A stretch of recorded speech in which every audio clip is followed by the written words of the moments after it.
감사드립니다. 제가 오늘 함께 보실 말씀은 출애굽기 32장 7절에서 14절 말씀을 가지고 모세의 기도라는 제목으로 하나님의 은혜 함께 나누고자 합니다. 감사를 아는 것, 그리고 은혜를 아는 것, 그리고 지난 2주간 사마리아에 있었던 그 10명의 나병 환자들 중에서 한 명만 그 병 고침을 받고 예수께 돌아와서 감사하고 하나님께 영광을 돌렸다라는 것과, 포도원을 맡겼더니 상속자인 아들까지도 죽인 그 농부들의 이야기를 통해서 그것이 우리에게 어떤 영향을 주는지 살펴보았습니다. 그 결과 인간이라는 것이 대부분은 배은망덕하다라는 그런 기본 개념이 있다는 것을 알게 되는 거죠. 그래서 배우게 됩니다. 왜 감사를 해야 하는지, 왜 은혜를 알아야 하는지, 감사와 영광을 돌린 자들이 받은 것은 무엇이고 그렇지 못한 자들의 결과는 무엇인지 우리는 말씀을 통해서 보게 되었습니다. 그거는 하나님 나라였습니다. 하나님의 나라를 받은 자냐, 아니면 하나님의 나라를 뺏긴 자냐입니다. 그렇다면 성경에 나오는 대표적인 배은망덕한 그 배은망덕의 대명사가 누구 있을까요? 오늘 본문에서 읽어보셔서 아시겠지만 바로 이스라엘 사람들입니다. 이들은 대대로 배은망덕합니다. 그러니까 성경은 그들이 그냥 배은망덕하다라는 것으로만 족하는 것이 아니라 인간이 그렇다라는 것을 이야기해 주는 것입니다. 너라고 다르겠니? 지금 우리에게도 그렇게 이야기하고 있는 것입니다. 계몽주의 시대를 거쳐서 이제는 곧 인공지능이 지배할 우리의 미래가 바로 그렇습니다. 그런 시대를 향해서 달려가는 우리가 볼 때에는 그건 참 불편한 이야기입니다. 인간이 얼마나 성장을 했는데 우리가 그 정도 배은망덕하고 가치 없는 일에 몰두하면서 살아가는 그런 존재로밖에 보지 않는가라고 할 때 이 성경에 대해서 불편한 마음이 생길 수 있습니다. 하지만 지난 100년의 역사를 돌아본다 하면 인간의 우월성을 찬양하다가 인간에게 벌어진 어마어마한 피해들을 잘 알고 있습니다. 완벽할 거라고 생각했던 그 원자력 발전소가 작은 해일로 인해서 다 무너졌죠. 무너져가지고 큰 피해를 인간들에게 입히기도 했죠. 지금 또 다시 인간의 기술에 대한 지나친 신뢰를 하고 있는 우리가 살아가는 이 시점에서 그것에 대한 반성적인 사고를 해야 할 필요가 있습니다. 인간, 과연 믿을 만한 존재인가? 그러나 성경을 통해서는 인간, 그렇게 믿을 만한 대상은 아니다라는 생각입니다. 인간 자체가 아니고 인간의 능력을 우리가 맹신해서도 안 되고 그것을 믿어서 너무 깊이 믿어서도 안 된다라고 이야기를 하는 것입니다. 인간 존재 상태에 대해서는 우리가 신뢰를 해야 하겠지만 인간의 능력에 대해서 우리가 너무 신뢰할 수 없다라는 것입니다. 어떤 한 사회학자가 인간이 지금까지 생존할 수 있는 이유를 찾았다고 합니다. 모든 동물들은 다 죽었어요. 이 냉각기 뭐죠?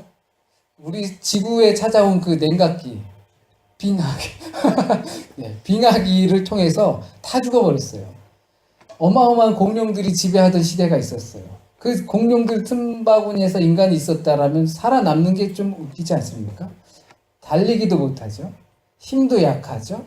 그리고 쉽게 또 병들죠. 그런데다가 나무 기구를 이용해서 나무를 잘 타지도 못해요. 근데 몸에 독이나 이런 성분도 없어요. 다른 뱀이나 이런 것들은 독성분이 있어서 공격에서 이겨낼 수 있는데 아무런 저항할 수 있는 능력도 없어요.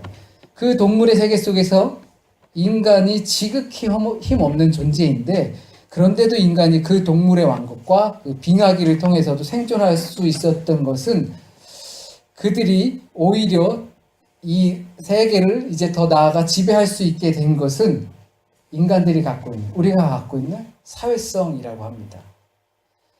이 사회성은 개별자로 움직이는 것이 아니고 혼자서 움직이는 것이 아니고 기껏해야 몇 명 무리를 지어서 움직이는 그런 사자들과 같지 않고 큰 집단을 이루는 특징이 있다는 겁니다. 그런데 더 중요한 것은 그 생존 관계에 있어서 큰 집단일수록 거대한 힘에 있어서도 이길 수 있다는 것입니다.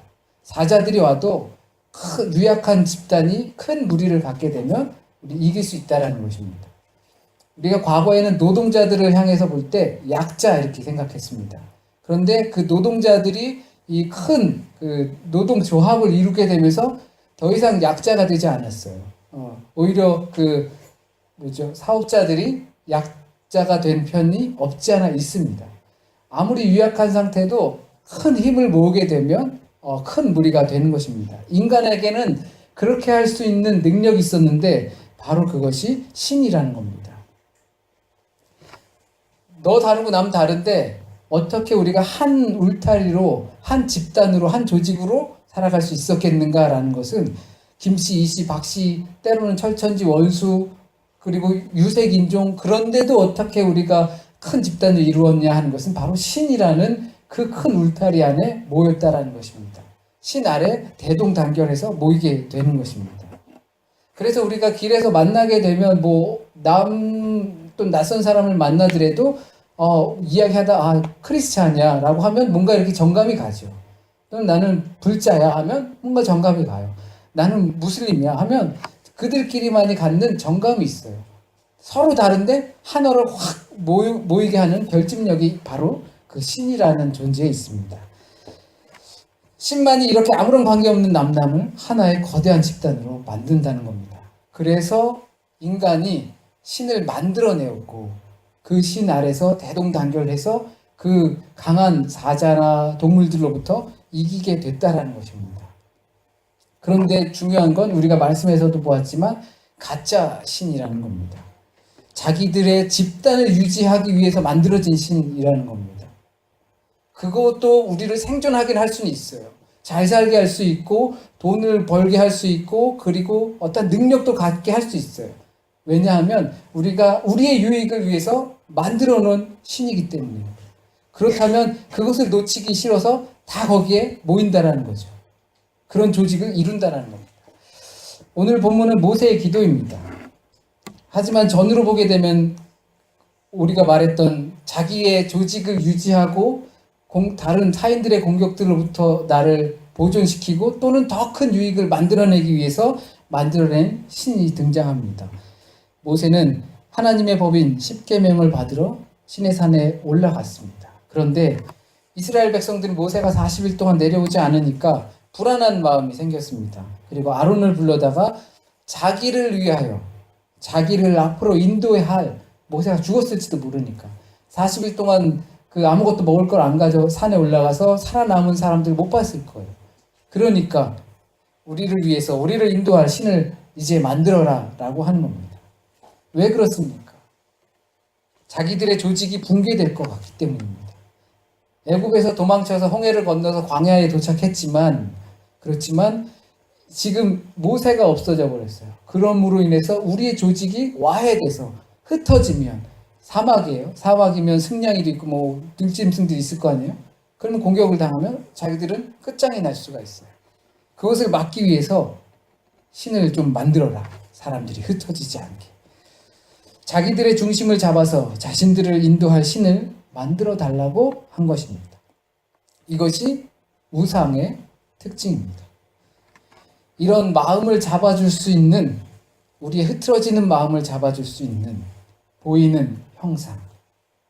대신 그 전에 모세가 있었는데 모세까지 없으니까 두렵죠. 떨리죠. 이대로 끝나는 것인가? 어떻게 홍해를 건너왔는데 이대로 끝나는 것인가? 자기들의 체제와 집단을 유지하기 위해서 신이라는 수단이 그들에게 필요했던 겁니다.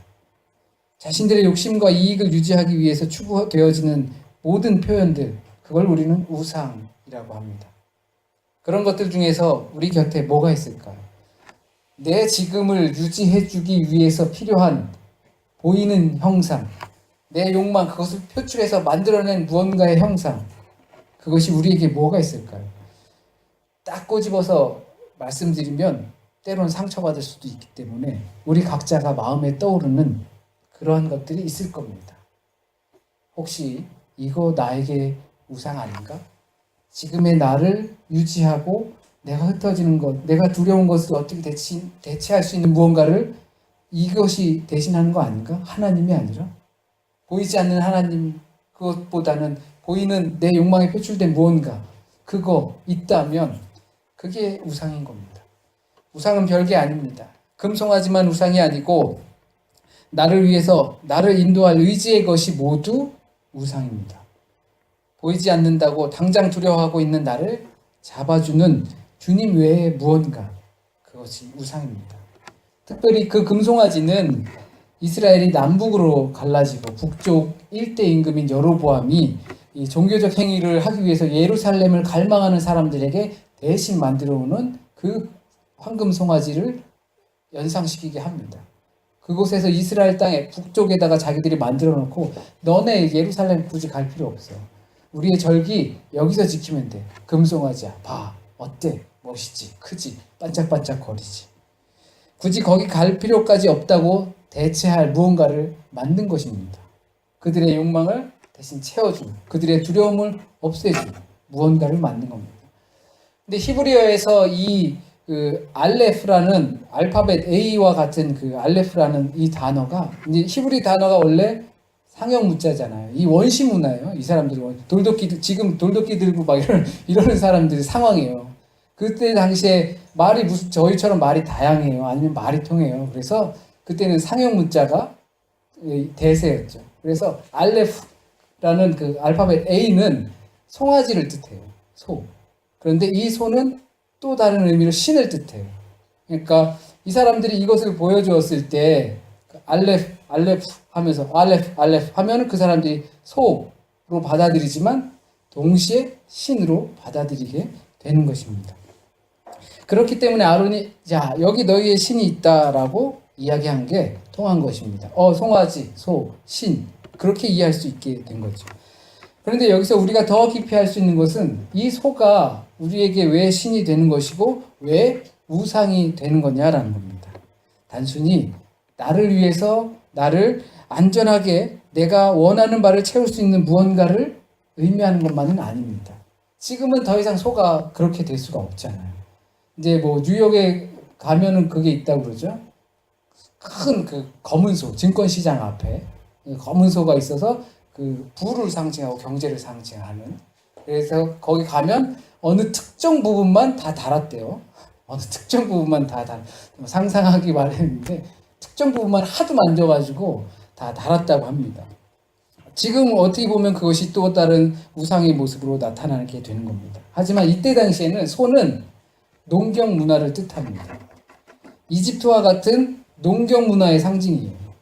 이집트를 어떻게 들어갔습니까? 요셉 덕분에 야곱의 가족이 팔레스타인에 있다가 가뭄을 피해서 이집트를 향해서 들어갔습니다. 거기서도 이 야곱의 가족들은 유목민들의 가족, 하나님께서 우리에게 양을 치고 살라고 했기 때문에 이집트에 농사 짓는 나라에 들어갔지만 천대받으면서 그 풀이 있는 땅으로 가서 살게 되었습니다. 그런데 거길 나오면서 그들이 찾은 것이 바로 소라는 겁니다. 농경 문화, 다시 이집트. 정확히 말하면 이 사람들은 몸은 애굽을 빠져나왔지만 자신들의 마음은 이 애굽에서 그 습관을 벗어나지 못했다라는 것입니다. 그렇기 때문에 농경 문화를 뜻하는 것은 그들에게 우상이고 그것은 하나님의 뜻을 따라서 살지 않는 것이고 하나님의 인도하심을 버리는 삶이기 때문입니다. 그 우상을 어떻게 만들었습니까? 자신들의 금귀고리 빼서 만들었습니다. 옛날에 우리나라가 경제 위기가 있을 때 금모으기 운동 했었죠. 돌반지 그리고 그 결혼반지 이런 것들 다 모아서 우리나라의 경제를 살리려고 했습니다. 기업의 부패와 정경유착으로 인한 어려움이었지만 국가가 어렵다고 하니까 소시민들이 돌반지며 결혼반지며 다 모으기 시작했습니다. 우상은 내게 있는 것으로 만들어지는 신입니다. 그 기반이 나 자신입니다. 우상은 나의 안전을 위한 것이고 나를 인도하기 위한 것이고 또 내 것을 가지고 만들어지는 것입니다. 나로 시작해서 나로 끝나는 상태, 그것을 우상에 빠져있는 상태라 말합니다. 그래서 결국 송아지 따위로 너희를 인도하시는 이다라고 하는 것이 통하게 되는 겁니다. 그 송아지 불에도 얼마 전까지만 해도 내 귀걸이에서 나온 겁니다. 그 형국을 보고 하나님은 많이 화가 났습니다. 모세는 산 아래서 무슨 일이 일어나는지 몰랐죠. 하나님은 그것을 아시고 화가 나셨고 이렇게 말씀하십니다. 네가 데리고 온 네 백성이 라고 선을 긋습니다. 내 백성이 아니라 네 백성이라고 하십니다. 우리는 압니다. 하나님께서 이스라엘 백성들을 이집트에서 친히 데리고 오셨다는 것을 압니다. 그리고 사막에서 이끌어 주셨습니다. 그런데 하나님은 이들은 내 백성 아니다 라고 이야기하시는 겁니다. 내가 데려왔는데 이들은 내 백성 아니다. 이스라엘 민족이 있고 계명을 이제 받을 것이고 성막을 짓고 있고 형식적인 모든 조건들을 갖출 수는 있지만 이들은 내 백성 아니다 라는 것입니다. 예수께서도 말씀하십니다. 누가 내 가족이고 형제냐? 아버지의 뜻대로 행하는 자라야 내 가족이다. 의미적 차원으로 백성이고 가족이지 외형적인 차원, 형식적인 차원 그것을 지키고 내가 김씨라고 해서 내가 김씨의 문종이라든지 그렇게 되는 것 아니라는 겁니다. 우리가 교회 안에 있고 세례를 받고 그리스도인이라는 소리를 할 수는 있겠죠. 하지만 우상을 섬기는 듯한 모양이 그대로 있어서 자기를 위해서만 믿는다면 그건 하나님의 백성 아니다라는 겁니다. 그래서 출애굽을 했음에도 불구하고 여전히 농경 문화를 갈망하고 다산을 갈망하고 내가 할 거 다 하고 내 욕망 표출 다 하면서 어떻게 우리가 주의 백성이라고 하나님께 인정을 받을 수 있겠냐 묻는 것입니다. 그래서 오늘 본문은 하나님께 모세가 드리는 기도입니다. 하나님을 설득하려고 합니다. 그러지 마세요. 왜 또 그러세요? 라고 설득하는 거죠. 하나님께서 진노하시고 화를 내시면 우리가 이집트에서 나왔는데 이집트 사람들이 어떻게 생각하겠어요? 저 봐라. 데리고 나오더니 거봐 우리도 얼마나 쟤네 길들이기 힘들었는지 알아? 데리고 나가더니 광야에서 산에서 다 죽여버리네. 그런 이야기 들으면 어떡하시려고 그래요? 라면서 하나님을 설득하는 기도와 같은 것입니다. 그런데 정작 모세는 위에 있으면서 모르니까 딱 내려왔더니 봤더니 과간이 아닌 겁니다. 춤추고 막 난리가 났어. 이게 웬일인가. 그래서 손에 들고 있었던 그 십계명 돌판을 던져서 깨트립니다. 그리고는 그날 백성 중에서 3,000명을 죽이는 사건이 발생합니다. 그러지 않기를 바라는 기도를 하나님께 드리고 하나님을 설득하려고 했습니다. 자기가 하나님께 친히 쓰신 돌판을 깨트리고 또한 벌을 가합니다. 물론 모세의 그 돌판을 던져서 깨트린 행위는 잘못된 겁니다. 하지만 그것은 돌이 깨진 것이 아니고 언약이 깨진 겁니다. 그 백성과 하나님과 맺은 그 언약이 깨져버린 것입니다. 왜? 내 백성 아니니까. 하나님의 백성 아니니까. 내가 이스라엘 백성을 택했지만 그리고 너희가 이스라엘 백성이지만 그런데 내 백성이 아니라는 것입니다. 그리고 모세는 다시 기도를 드립니다. 모세의 기도의 핵심은 32절에 나옵니다. 그들의 죄를 사하지 마옵소서. 차라리 내 이름을 주님의 생명책에서 지워주소서. 자신의 생명과 바꾸는 기도를 드립니다. 모세의 기도 멋있지요? 저도 그런 리더가 되게 해달라고 내가 비록 좋은 일을 받지 못하더라도 내 이름이 지워지는 한이 있더라도 저들을 용서하소서라는 기도를 드리는 것이 어쩌면 리더된 자의 기도일 것입니다. 그것이 자기 희생이 담긴 참 리더의 모형이기도 합니다. 예수께서도 십자가에 달리셔서 저들은 저들의 죄를 모릅니다. 용서하소서 합니다. 하지만 하나님은 그 백성을 치십니다. 화를 한번 누구르셨다가 다시 한번 그들을 치십니다. 그들이 송아지를 만들었다는 이유로 치십니다. 훌륭한 리더의 희생이 담긴 기도에도 불구하고 그 백성을 치십니다. 왜냐하면 신을 만들었기 때문입니다. 익숙한 표현으론 우상 숭배를 했기 때문입니다. 나 외에 다른 신들을 만들지도 말고 절하지도 말라고 하셨죠. 그러나 만들고 섬겼습니다.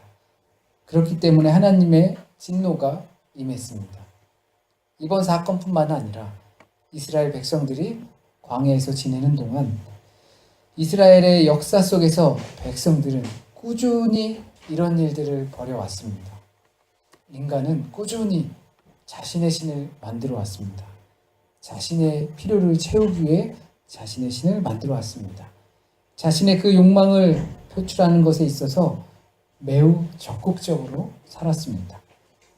이것은 모두 나는 더 이상 하나님과 아무런 관계가 없다라고 하는 것과 같습니다. 반대로 하나님의 백성이 아니다라는 것입니다.